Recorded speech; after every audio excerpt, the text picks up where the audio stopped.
Stranger Things Season 3 has been breaking records all over the place since its recent release, causing a frenzy between dedicated fans of the show. But it has somehow raised even more questions than its first and second season combined. There is one theory about the possible identity of a character that might truly surprise you, and might just change everything for Season 4. But be warned, there are some serious spoilers ahead. Are you still with us? Awesome. Let's get into it. So we all know that the big question of Season 3, well, one of them at least, is who exactly is that American prisoner at the end of the post-credits scene? Post-credits scenes, where would we be without them? Remember when movies and TV shows just ended? How many more of these? Anyway, while some of us out there have all of our fingers and toes crossed that the mystery man will be the recently and tragically departed Jim Hopper, gone from the show but never from our hearts, there is one more possibility that seems a little less likely and a lot less heartwarming. Not only might this person still be alive and possibly held captive against his will, but he might actually have been working with the Russians all along. Think all the way back to Season 1, and there's a man who probably comes to mind. A man whose whereabouts have been a mystery ever since Eleven managed to escape his mad scientist clutches and find herself wandering the frozen food aisle of a Hawkins grocery store. That man is, of course, Dr. Brenner, the evil scientist and all-around bad guy who made Eleven call him Papa, which is never a good sign, let's be honest, and was responsible for running the Hawkins Lab and all of its cruel experiments. Originally thought dead in Season 1, we and Eleven learned in Season 2 that he was actually still alive and had simply escaped and disappeared. But why would this man of all people be associated with the secret Russian Operation Black Ops project below the mall back in Hawkins? Well, first, just a little bit of background for you. It has always been out in the open that Stranger Things was based off of a version of the United States with close ties to the actions in the Cold War, and with the Russian storyline in Season 3, this became all the more real. But what you might not know is that the Hawkins Lab and all of the cruel experiments conducted within are actually based off of a real-world CIA operation called MKULTRA. For those non-history buffs in the room, MKUltra was a top-secret effort by the CIA to experiment on human beings using electroshock therapy and psychedelic drugs in order to develop means of mind control and psychological torture. Seriously, this happened. During the Cold War, the United States started to wonder if the Chinese, Soviet, and North Korean governments were using mind control in order to brainwash American prisoners of war, possibly sending them home as sleeper agents. To combat this, Project MKUltra was approved in 1953, and the bizarre and often terrifying experiments began.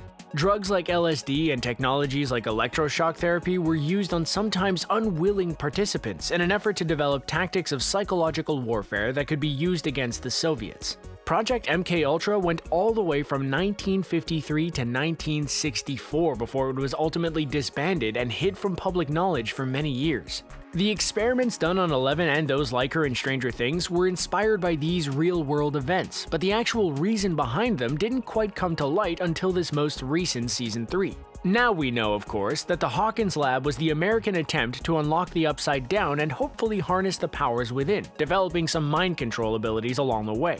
And we know even further, since the reveal of the Russian involvement this season, that the show is even more overtly drawing from the real-life Cold War and post-Cold War conflict between the USA and the Soviet Union, but with monsters and waffles.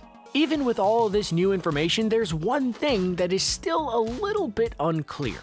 Stranger Things makes a point to emphasize the fact that Hawkins is special, and the only place from which it is possible to access the Upside Down. This is because when Eleven first created the gate in Hawkins, she actually damaged the fabric of reality, opening up the doors to the Upside Down in this one particular place. Which is why we know that the Russian project was moved from Kamchatka to beneath the Hawkins Mall. But how could they possibly have this information and so fast? In the show, the Hawkins Gate was formed by Eleven in 1983, and the Russian Kamchatka experiment was happening only a year later in 1984 before moving to Hawkins in time for Season 3.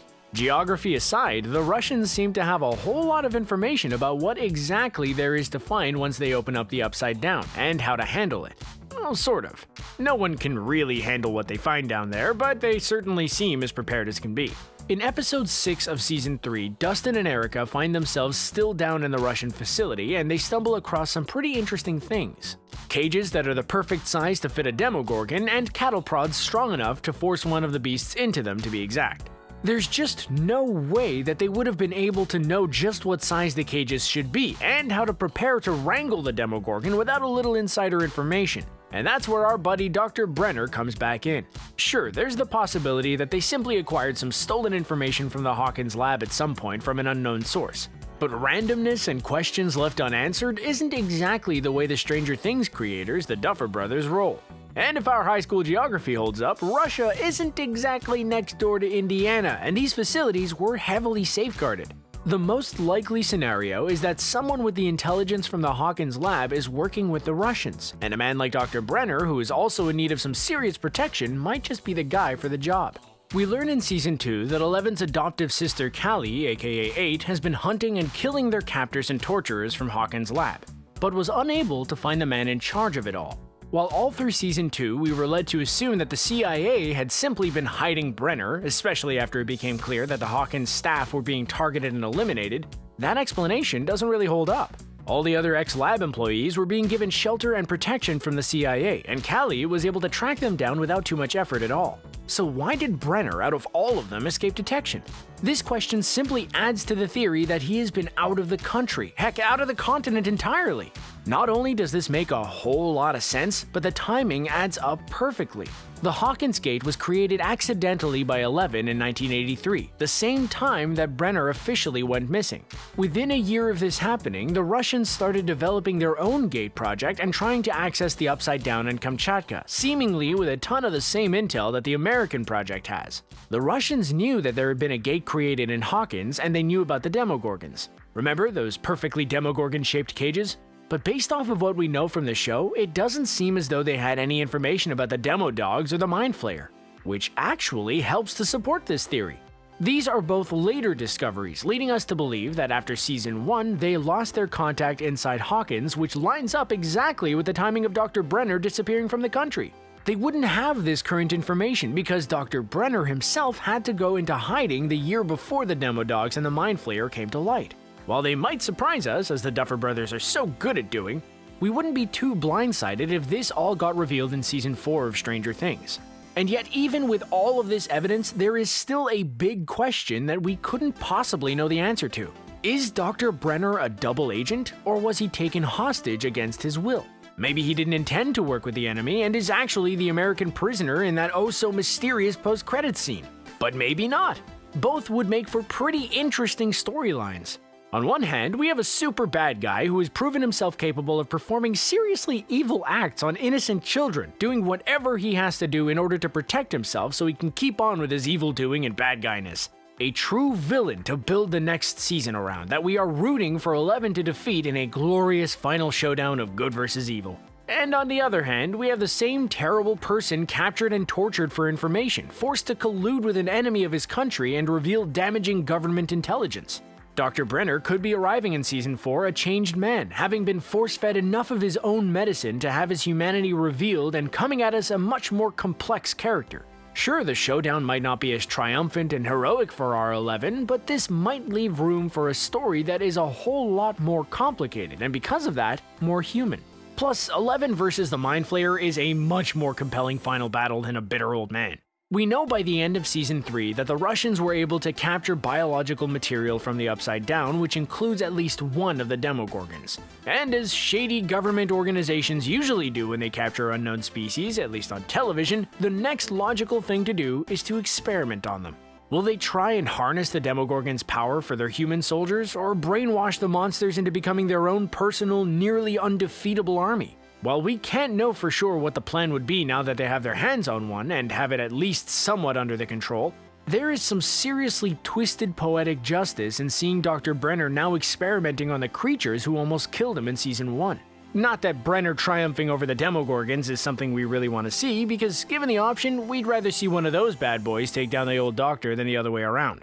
Maybe they'll team up with 11 and the gang and finally end the entire evil Hawkins Lab and its Russian counterpart in the process. It does seem likely that we will see this information come to light in the next season, and it would all make pretty perfect sense if you ask us. The return of Dr. Brenner would allow for 11 to have her final showdown with the man who tortured her for so long and has eluded her for the years since. Whether he returns as the mega villain controlling an army of Demogorgons or a man seeking redemption for his terrible ways, his appearance would bring the series right back to where it started, neatly tying up all the loose ends in order to allow for the most satisfying conclusion possible. And this, of course, has to include the return of Hopper. They've got to bring him back. We won't accept anything else. Back to the point, who wouldn't want to see 11 finally get the chance to take down or maybe even forgive Brenner, allowing her to truly move on from her terrible past and really start her new life as just another normal teenager, with powerful psychic abilities, of course.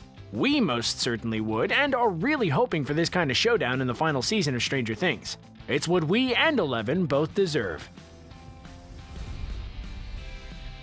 So when do you want to see Dr. Brenner return?